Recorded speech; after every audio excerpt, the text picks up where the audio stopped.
दो कौमी नजरिए में पाकिस्तान को रत्ती भर भी शक नहीं। भारतीय गोदी मीडिया ने दो कौमी नजरिए को मस्क करने की मजमूम कोशिश की। दुश्मन किसी गलत फहमी में ना रहे, हम अपने मुल्क का दिफा करना जानते हैं। Army chief general Asim Munir की दुश्मन को ललकार, कहा कि पाकिस्तान बेहद कुर्बानियों के बाद वजूद में आया। दो कौमी नजरिया हमेशा से पाकिस्तान की वजूद की बुनियाद रहा। भारतीय मीडिया, सोशल मीडिया झूठे प्रोपेगेंडे से तारीख को मस्क नहीं कर सकते। मुसलमान जिंदगी के तमाम पहलुओं में हिंदुओं से मुख्तलिफ हैं।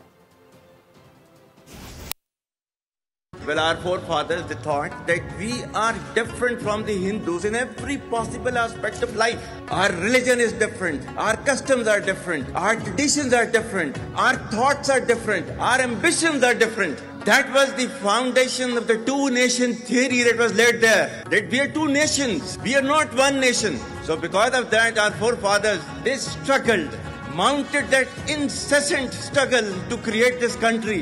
Our forefathers, they have sacrificed immensely, and we have sacrificed a lot for the creation of this country, and we know how to defend it. Subscribe करें और बेल दबाएं ताकि कोई खबर रह न जाए।